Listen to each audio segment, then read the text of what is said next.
नमस्कार दोस्तों, स्वागत है आपका आपके अपने YouTube प्लेटफॉर्म सिलेक्शन अड्डा पर। और आज हम जैसे कि आप पिछली स्लाइड पर देख रहे होंगे, आज हम शुरू करने वाले एक नई श्रृंखला को भूगोल की, जिसमें हम स्टार्ट करेंगे इंडियन ज्योग्राफी, भारतीय भूगोल से। भारतीय भूगोल में भी हमारा पहला चैप्टर रहेगा भारत की अवस्थिति और विस्तार। भूगोल एक ऐसा विषय है जिसको आप अगर मैप और इमेज के माध्यम से पढ़ेंगे तो उससे आपके कॉन्सेप्ट ज़्यादा अच्छे से क्लियर होंगे। तो हम भी कोशिश करेंगे कि जितने भी टॉपिक्स पढ़ें तो उसको हम मैप्स का और इमेजेस का यूज़ करके उसको क्लियर करें।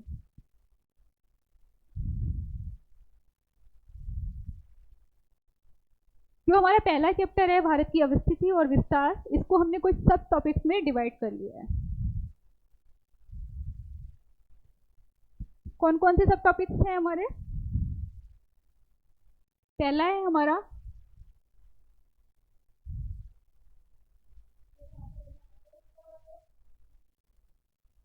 ग्लोब पर भारत की स्थिति। इसके बाद हम देखेंगे भारत का अक्षांशीय और देशांतरीय विस्तार अर्थात लॉन्गिट्यूड एंड लैटिट्यूड। उसके बाद हम देखेंगे वह राज्य जिनसे होकर कर्क रेखा गुजरती है।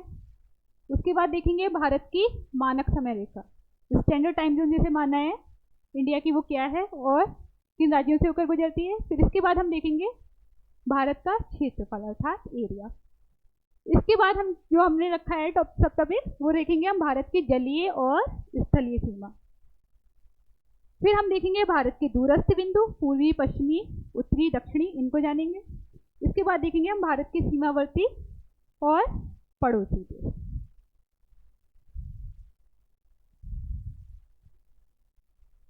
अब आते हैं हम भारत का सामान्य परिचय व स्थिति ग्लोब पर। भारत दक्षिण एशिया में स्थित एक चतुष्कोणीय आकृति वाला देश है। इस सेंटेंस का क्या अर्थ है? ये आप देख रहे होंगे इमेज में, ग्लोब की इमेज है और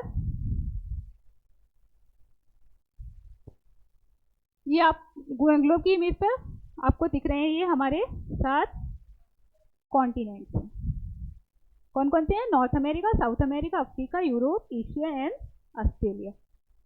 ये दिख रहा है हमें अपना भारत। जो भारत की स्थिति है वो कौन से कॉन्टिनेंट में है? एशिया कॉन्टिनेंट में। ये रहा हमारा एशिया कॉन्टिनेंट और ये रहा हमारा भारत। तो भारत दक्षिण एशिया में। दक्षिण एशिया का क्या मतलब? एक बात आप और यहाँ ध्यान रखिएगा, जब भी हम मैप पढ़ेंगे या कोई इमेज देखेंगे, चाहे वो भूगोल हो या हो रीजनिंग, हम दिशा का निर्धारण कैसे करते हैं? हमेशा जो हमारा ये मध्य बिंदु होता है, इसको हम कोई स्थान मान लेते हैं और फिर हम इस तरीके से वर्टिकल और हॉरिजेंटल लाइन के हिसाब से इसको डिवाइड करके जो हमारा ऊपर का हिस्सा होता है इसको हम बोलते हैं उत्तरी दिशा, और जो नीचे वाली दिशा होती है उसको हम कहते हैं दक्षिण दिशा। जो हमारे राइट हैंड की साइड होती है इसको हम बोलते हैं पूर्वी दिशा, और जो हमारे लेफ्ट हैंड की साइड होती है इसको हम बोलते हैं पश्चिमी दिशा। इसकी सब दिशाएं, यानी कि इसको सब डायरेक्शन में किस तरीके से और डिवाइड कर सकते हैं हम? ये उत्तर पूर्व के मध्य है तो हम इसको कह सकते हैं ये उत्तर पूर्वी दिशा है। ये हमें पूर्वी और दक्षिण के मध्य दिख रही है तो इसको हम कह सकते हैं दक्षिण पूर्वी दिशा है। और ये पश्चिम और दक्षिण के मध्य है तो इसको हम कह सकते हैं दक्षिण पश्चिमी दिशा है। और ये उत्तर और पश्चिम के मध्य है तो इसको हम क्या कहेंगे? उत्तर पश्चिमी दिशा। इस तरीके से हम कभी भी मैप पढ़ेंगे या कोई इमेज देखेंगे तो उसकी दिशा का निर्धारण हम हमेशा इस तरीके से करते हैं। तो यही हमारा ग्लोब है और ये हमारा रहा एशिया कॉन्टिनेंट। एशिया का जो ये भाग है ये क्या कहलाएगा? उत्तरी। ये भाग क्या कहलाएगा? पूर्वी। ये भाग क्या कहलाएगा? पश्चिमी। और ये भाग कहलाया दक्षिणी। इसलिए हमने क्या कहा कि भारत दक्षिण एशिया में स्थित एक चतुष्कोणीय आकृति वाला देश है। चतुष्कोणीय आकृति क्या होती है? जिसके 4 एंगल हो, 4 एंगल।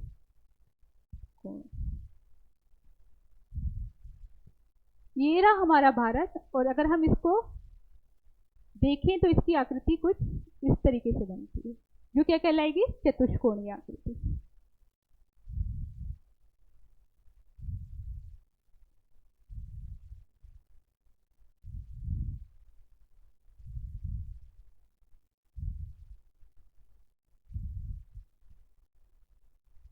अब हम आ जाते हैं कि भारत अक्षांशीय दृष्टि से उत्तरी गोलार्ध में स्थित है और देशांतरी दृष्टि से कौन से गोलार्ध में है? पूर्वी गोलार्ध में। अतः भारत की स्थिति ग्लोब पर उत्तर पूर्वी गोलार्ध में है।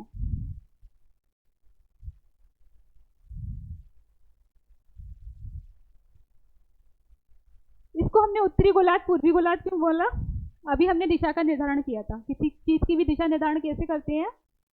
हम इस तरीके से लाइन खींच लेते हैं,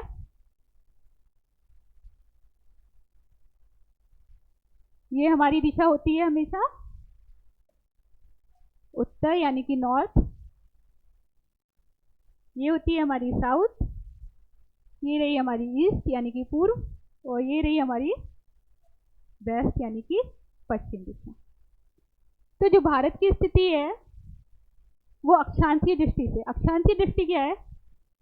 भारत के जो हमारा पृथ्वी का ग्लोब है उसको अध्ययन की दृष्टि से कुछ ग्रिड लाइनों में शो किया गया है। ये आपको ग्रिड लाइंस दिख रही होंगी, इन्हीं को कहते हैं अक्षांश और देशांतर रेखाएं। जो हमारी हॉरिजेंटल लाइन होती है, हॉरिजेंटल ये लाइन है, ये जो हॉरिजेंटल अर्थात क्षैतिज रेखा,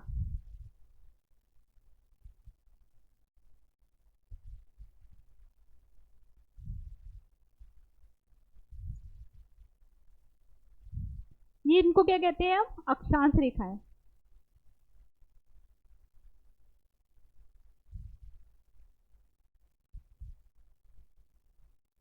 इनको हम अक्षांश रेखाएं बोलते हैं। इंग्लिश में इनको बोला जाता है लैटिट्यूड।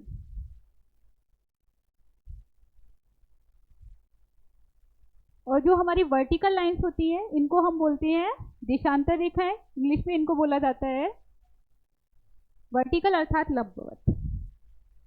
जो लंबवत रेखाएं हैं, इंग्लिश में कहेंगे वर्टिकल, हिंदी में कहेंगे लंबवत। जो लंबवत रेखाएं हैं इनको हमने क्या बोला? देशांतर रेखाएं, जिसे इंग्लिश में हमने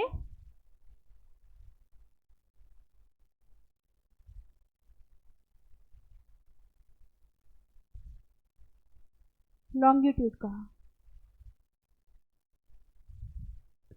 तो भारत अक्षांशीय दृष्टि से उत्तरी गोलार्ध में तथा देशांतरी दृष्टि से पूर्वी गोलार्ध में स्थित है। अब ये क्षैतिज रेखाएं आपको दिख रही है, इनको हमने जान लिया, इनको क्या बोला? अक्षांश रेखाएं, जिसे इंग्लिश में हम बोलते हैं लैटिट्यूड। तो इन अक्षांश रेखाओं को भी, जो हमारे ग्लोब के मध्य से निकल के गई है, इसको हम 0 डिग्री अक्षांश रेखा बोलते हैं, या भूमध्य रेखा। भूमध्य रेखा क्योंकि जो हमारा पृथ्वी है, जिसको हम भू भी कहते हैं, इसके मध्य से होकर गई है, इसलिए हम इसे भूमध्य रेखा भी कहते हैं। और इसको एक नाम और दिया गया, विषुवत रेखा। इंग्लिश में जिसे इक्वेटर भी बोला जाता है। ठीक है, दिशा निर्धारण हम सीख ही चुके हैं कि ऊपर की तरफ उत्तर, नीचे की तरफ दक्षिण, राइट हैंड साइड ईस्ट, और इधर हमारा पश्चिम। तो भारत अक्षांशीय दृष्टि से उत्तरी गोलार्ध में स्थित है। ये हमारी अक्षांश रेखाएं हैं। तो 0 डिग्री के ऊपर की जो अक्षांश रेखाएं हैं वो इन्हें क्या हम बोलेंगे? उत्तरी अक्षांश रेखाएं। 0 डिग्री से जो नीचे की अक्षांश रेखाएं हैं इनको हम क्या बोलेंगे? दक्षिणी अक्षांश रेखाएं।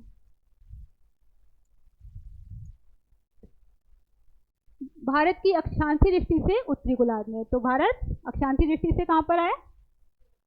उत्तरी गोलार्ध में। और देशांतरी दृष्टि से हमने देखा कि वर्टिकल लाइंस है वो हमारी क्या है? देशांतर रेखाएं है। जो हमने बीच वाली देशांतर रेखा को क्या कहते हैं? 0 डिग्री देशांतर रेखा मान ली। और जो 0 डिग्री से पूर्वी तरफ है उनको हम कहते हैं पूर्वी देशांतर रेखा।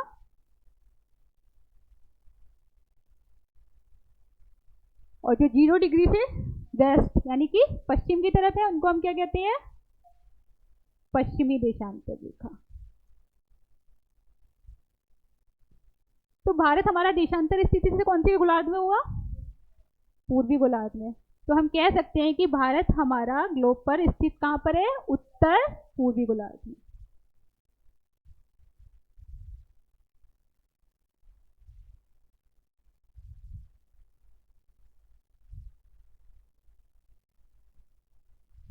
नेक्स्ट स्लाइड में आपको दिख रहा होगा, ये हमारा ग्लोब है, इस पे अक्षांश और देशांतर रेखाओं को प्रदर्शित किया गया है।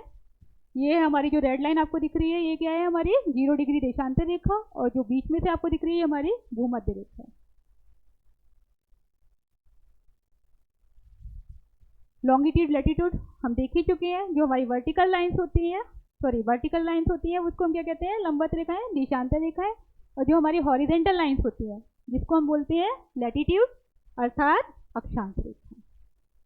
0 डिग्री से हमने 90 अक्षांश रेखाएं उत्तर की तरफ और 90 अक्षांश रेखाएं दक्षिण की तरफ मानी है। इसी तरीके से हमने ग्लोब में जो देशांतर रेखाओं का निर्धारण किया है वो 0 डिग्री से 180 देशांतर रेखाएं पूर्व की तरफ और 180 पश्चिम की तरफ देशांतर रेखाएं मानी है। तो टोटल हमारी अक्षांश रेखाएं कितनी है, 180 अक्षांश रेखाएं है हमारी।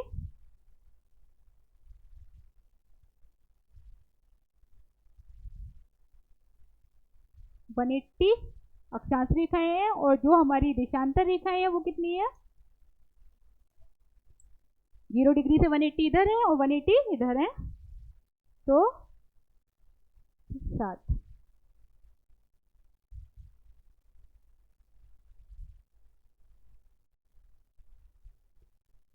यहाँ एक बात और देख लेते हैं, जो हमारी 1 डिग्री देशांतर रेखा है,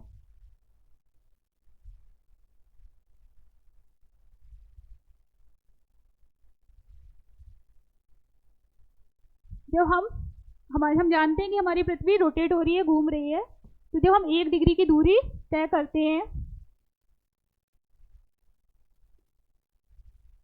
1 डिग्री की दूरी तय करने में कितना समय लगता है पृथ्वी को, 4 मिनट।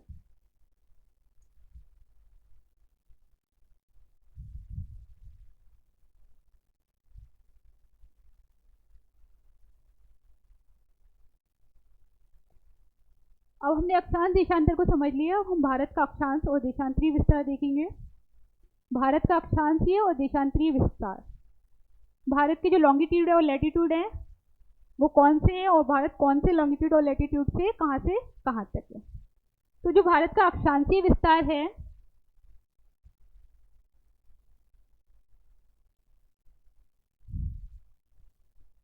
वो 8 डिग्री 4 मिनट, ये हमारा 8 डिग्री 4 मिनट से 37 डिग्री 6 मिनट उत्तरी अक्षांश में विस्तृत है।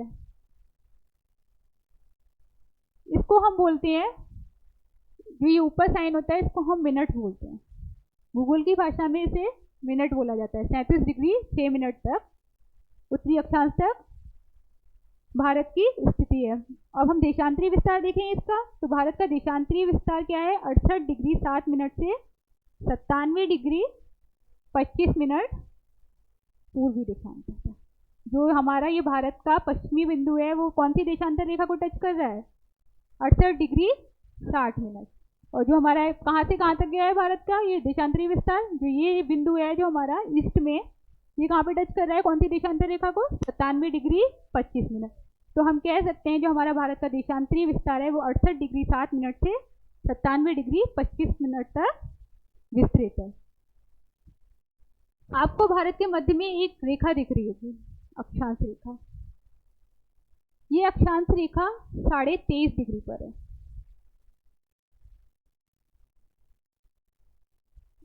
23.5 डिग्री उत्तरी अक्षांश रेखा, जिसे हम कर्क रेखा भी कहते हैं, ये भारत को लगभग 2 बराबर भागों में डिवाइड करती है। देख रहे होंगे आप, भारत का 2 बराबर भागों में डिवाइड कर रही है। अब हम देखेंगे जो ये कर्क रेखा है किन किन राज्यों से होकर गुजर रही है।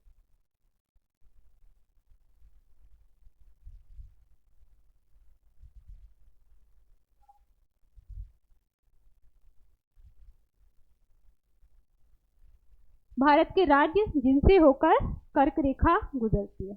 ये मैप आपको दिख रहा होगा, इसमें कुछ राज्य दिख रहे होंगे हाईलाइट किए हुए हैं, जिनसे होकर हमारी 23.5 डिग्री कर्क रेखा गुजर रही है। पहला राज्य क्या है? भारत के पश्चिम में सबसे कौन सा राज्य पड़ता है? हमारा गुजरात। फिर इसमें आप देख रहे होंगे कर्क रेखा का कुछ भाग राजस्थान में से भी होकर गुजर रहा है, ये है हमारा राजस्थान। ये है हमारा राजस्थान के बाद आ जाता है हमारा ये मिड पॉइंट है इंडिया का, इसको हम कहते हैं मध्य प्रदेश यानी कि एमपी, जिसे भारत का हृदय भी बोला जाता है। ये रहा हमारा छत्तीसगढ़,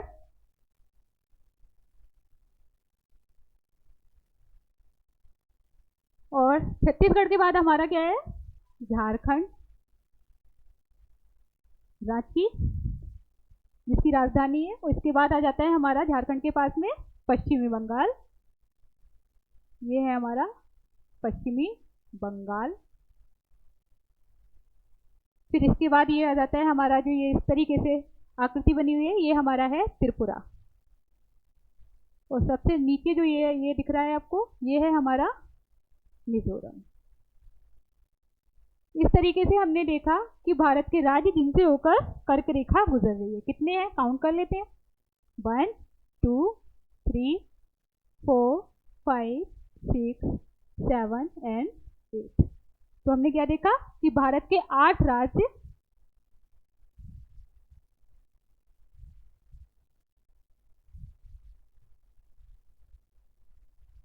जिनसे होकर कर्क रेखा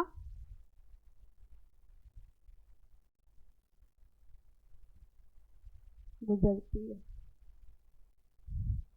इन 8 राज्य को याद करने की एक ट्रिक है, आपने पढ़ी भी होगी, अगर नहीं पढ़ी है तो अब यहाँ पर देख लेते हैं, यहाँ से सीख लेते हैं, जिससे क्या होगा एग्जाम में अगर राज्य पूछे जाते हैं कि किन राज्यों से होकर हमारी कर्क रेखा गुजरती है, तो उस ट्रिक के माध्यम से हम आसानी से समझ जाएंगे कि किन राज्यों से होकर गुजरती है और किन से हमारी कर्क रेखा नहीं गुजरती। ये ट्रिक है हमारी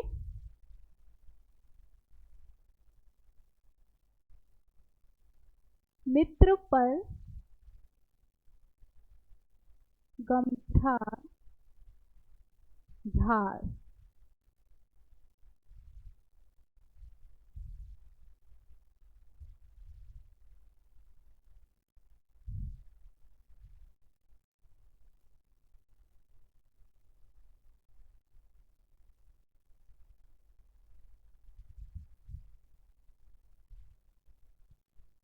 माँ से कौन सा राज्य है हमारा? माँ से मिजोरम, ये रहा हमारा मिजोरम।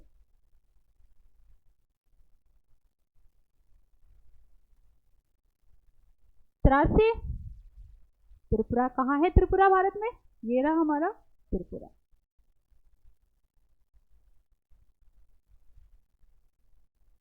फिर पा से पश्चिम बंगाल, कहाँ पे है पश्चिम बंगाल? दिख रहा है आपको कहीं? ये रहा हमारा पश्चिम बंगाल। फिर रा से राजस्थान, कहाँ है राजस्थान? जो ये है हमारा ये एरिया पर्पल कलर में आपको दिख रहा है, ये कौन सा स्टेट है भारत का? राजस्थान। फिर गा से गुजरात, गुजरात कहाँ दिख रहा है आपको? जो भारत का सबसे पश्चिमी स्टेट है, कौन सा है हमारा? गुजरात। फिर माँ से मध्य प्रदेश, भारत का middle point, mid area Madhya Pradesh. छा से छत्तीसगढ़,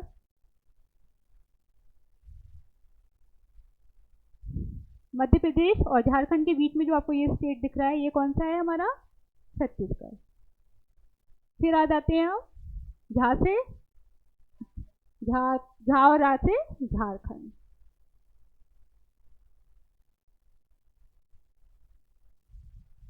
छत्तीसगढ़ के जस्ट बराबर से ये स्टेट जो हमारा है ये क्या है हमारा झारखंड। हमने देखा कि भारत से कौन कितने राज्य हैं जिनसे होकर कर्क रेखा गुजरती है, 8। हम अपनी ट्रिक पे काउंट भी कर लेते हैं 8 हैं या नहीं है, देख लीजिए। माँ से देखा हमने मिजोरम, ये हो गया हमारा 1। सा से त्रिपुरा दूसरा राज्य, पा से पश्चिम बंगाल तीसरा राज्य, रा से राजस्थान चौथा राज्य, गा से गुजरात पांचवा राज्य, माँ से मध्य प्रदेश छठा राज्य, छा से छत्तीसगढ़ सातवां राज्य और झाड़ से हमारा बना था झारखंड, जो हमारे हो गए 8 राज्य। टोटल 8 राज्यों को हमने देखा जिनसे होकर हमारी कर्क रेखा गुजर रही है।